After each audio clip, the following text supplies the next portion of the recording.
cuán seguros estamos en materia legislativa cuando hablamos de Internet y las redes sociales, hoy que transcurrimos la mayor parte de nuestras vidas a través de un celular, de redes, de diferentes instancias que nos vinculan con lo tecnológico. Por eso estamos en contacto con el autor del libro, el doctor Ricardo Muñoz Hijo. Doctor, ¿cómo le va? Buenas tardes. ¿Qué tal, Pablo? Un gusto para vos y para todos los oyentes. Doctor, lo primero que quiero preguntarle es, cuando comenzó a gestar este libro, ¿qué se sabía sobre la regulación o sobre las normas que existen sobre el uso y también el consumo de Internet?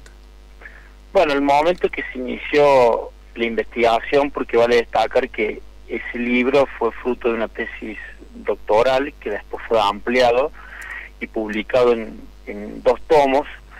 En aquellos momentos, en el año 2017, 2018 y 2019, no existía una regulación como existe en la actualidad, y básicamente se discutía, por ejemplo, si era necesario regular Internet o no, y de alguna manera existía una suerte de creencia de que todo lo que sucede en Internet da una suerte de impunidad porque no se puede controlar, no se puede regular, no hay sanciones y por lo tanto existe una cierta liviandad, digamos, para el control de las conductas a través de las redes.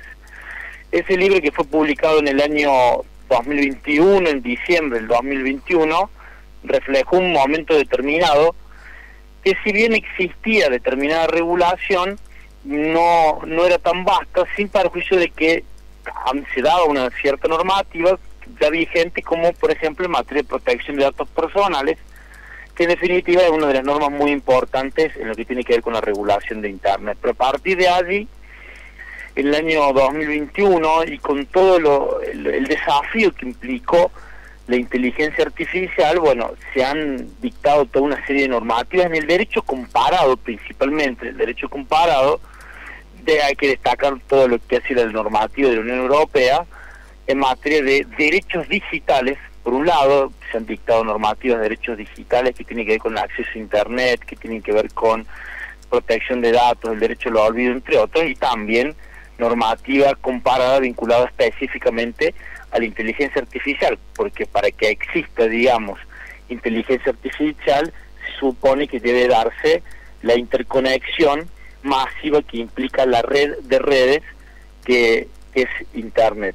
Toda esta materia, Pablo, está en permanente y en dinámico cambio y modernización, pero hay que destacar que por un lado no existe el vacío legal que todo el mundo cree, y que por otro lado los tribunales de justicia en el derecho comparado y algo en la Argentina también han avanzado mucho respecto a condenas en materia de daños y perjuicios, en materia de delitos penales, en materia de protección de niños, niñas y adolescentes, que de alguna manera los juzgados también a través de medidas cautelares han sabido poner límites, digamos, a determinados aspectos ilícitos que se dan a través de, por ejemplo, redes sociales.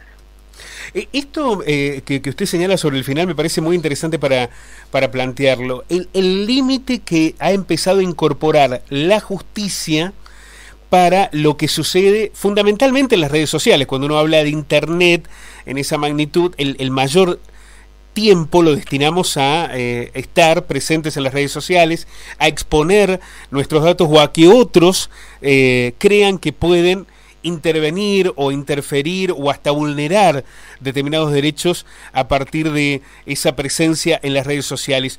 Hoy la justicia ha incorporado esto y ha empezado a poner los límites.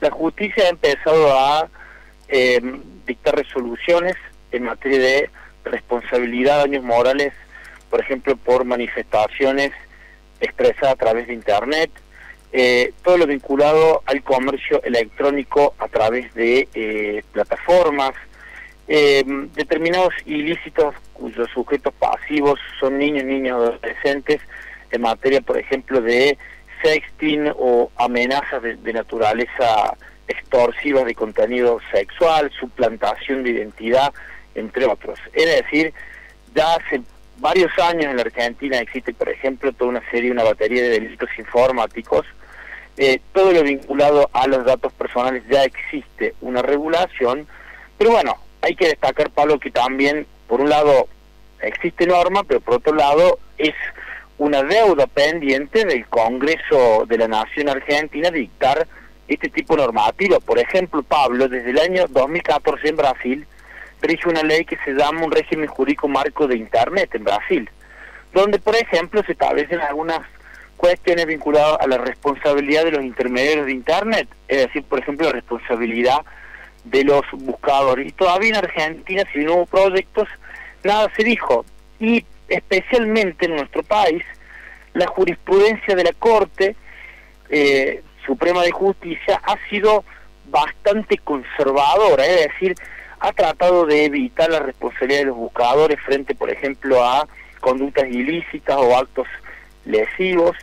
Ha evitado también reconocer el derecho al olvido, en el caso Natalia de Negri, entre otros. Es decir, es un aspecto pendiente todavía para el Congreso de la Nación, y también es un aspecto pendiente para la jurisprudencia, que ha avanzado, pero que todavía, en mi opinión, debería ser más abierta a reconocer derechos de Internet, o los contenidos en Internet, como por ejemplo el derecho a la protección a la imagen, a la privacidad, al honor, que si bien lo ha hecho desde la libertad de expresión, pero en mi opinión también tiene que avanzar respecto a protección a la reputación, al buen nombre, a la intimidad, a la privacidad, que en definitiva es uno de los aspectos que todavía debe la jurisprudencia seguir en su dinámica, contemplando y resguardando ese tipo de derechos. Doctor, hoy si una persona se siente agraviada, amenazada, afectada por lo que se pueda publicar en Internet hacia su persona, ¿encuentra los instrumentos cuando decide iniciar una demanda o una denuncia judicial? Sí, existen varios instrumentos. Por un lado existe lo que se llama la acción de habeas data, es decir, una medida que es un proceso constitucional, por ejemplo, frente a un contenido irregular, inexacto, equívoco, un dato que sea erróneo, por lo tanto puede solicitar la rectificación, la confidencialidad, la supresión de un determinado dato a través de una acción de habeas data, que es una acción de habeas data en Internet.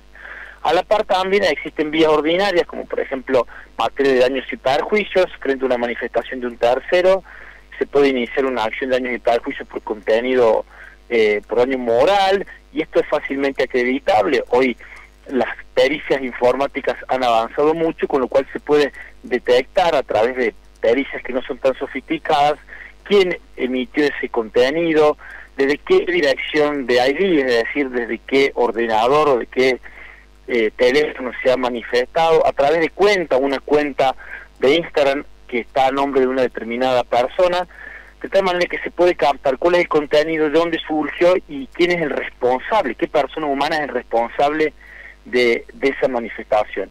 Y existen fallos también de materia de daños y perjuicios que han condenado a personas por conductas ilícitas en las redes sociales, de tal manera que existen las herramientas judiciales, existen los canales, digamos, reclamatorios también, y tenemos un derecho vigente que, si bien debe ser mejorado, actualizado y demás, es de alguna manera una herramienta útil frente a la digitalización y este mundo moderno que nos presentan las comunicaciones a través de Internet. Usted citaba sobre el comienzo de la nota lo que implica la inteligencia artificial como instrumento que ha aparecido fuertemente y que es naturalmente revolucionario frente al desarrollo de Internet. Hace pocas semanas se planteaba el avance judicial sobre un jovencito que había utilizado la inteligencia artificial para cambiar la imagen desnuda de sus compañeras y ponerles el rostro de ellas y exponer determinadas situaciones. Y con esto muchas otras acciones donde aparece el uso de la inteligencia artificial para cometer un delito. Esto plantea un doble desafío. Por un lado la regulación, pero por el otro también los instrumentos para convertir esa acción de la inteligencia artificial en el direccionamiento de una persona que es la que cometió el hecho. ¿Esto hace más complejo la intervención de la justicia?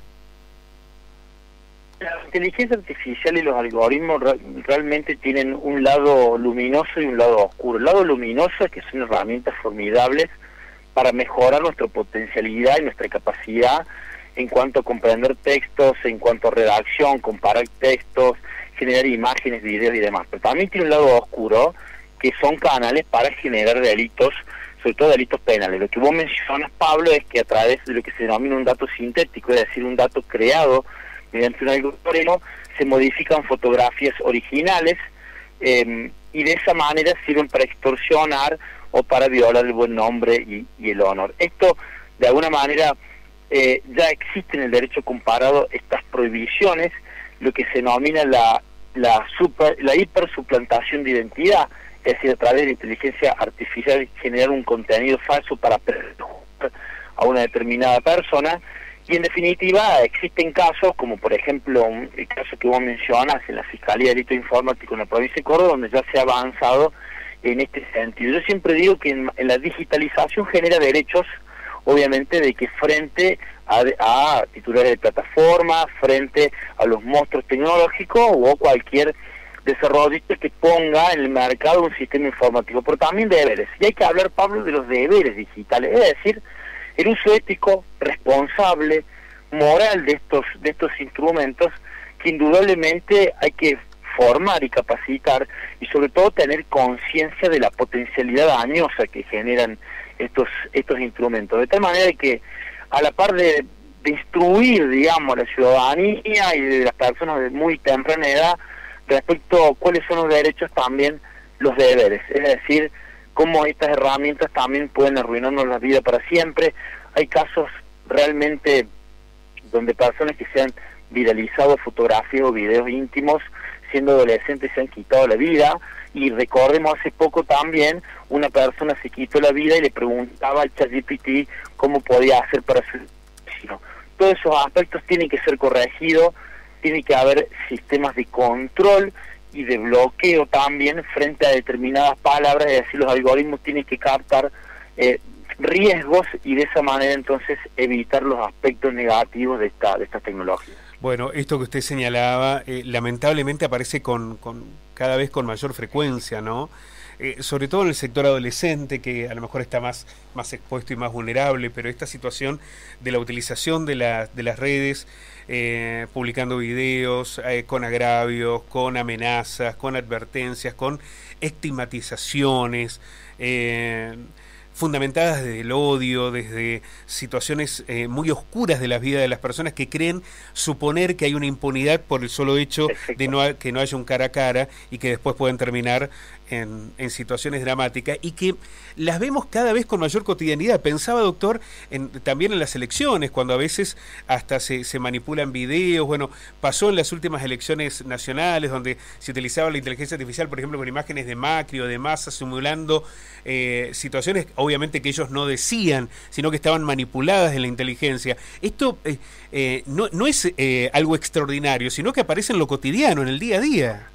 Exactamente, yo acá siempre digo en las actividades de posgrado que a uno le toca participar para divulgar, digamos, todos estos conocimientos y estos aspectos que tienen que ver con la revolución tecnológica y el derecho.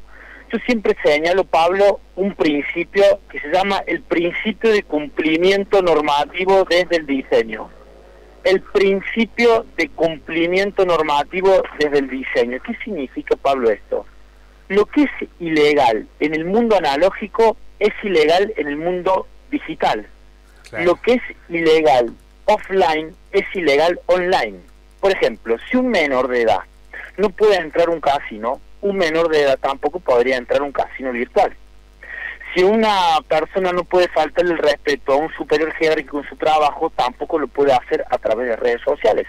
Si una persona no puede extorsionar pidiéndole algo a cambio, con un ánimo de lucro a otra persona, tampoco lo puede hacer a través de las redes sociales. Lo que no se puede hacer en el mundo físico, tampoco se puede hacer en el mundo virtual.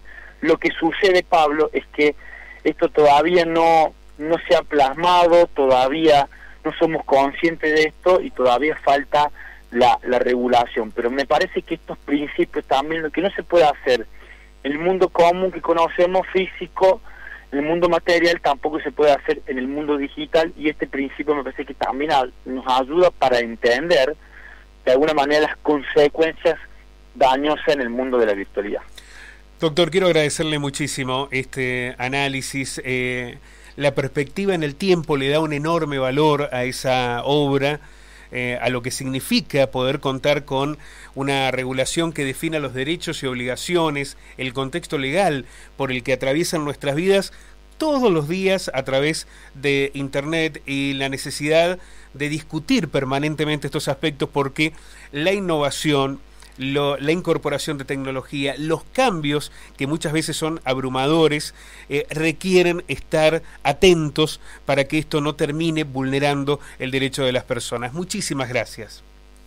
Gracias a vos, Pablo, y ha sido todo un orgullo el personal trabajar en esta obra que ha sido la obra más completa en materia de Internet en su momento en la Argentina, y que bueno, desde Río Cuarto, desde la academia, desde el mundo científico, pudimos, digamos, exponer toda esta problemática a través de un análisis bastante profundo sobre la problemática. Muchísimas gracias, doctor. Gracias a vos, Pablo.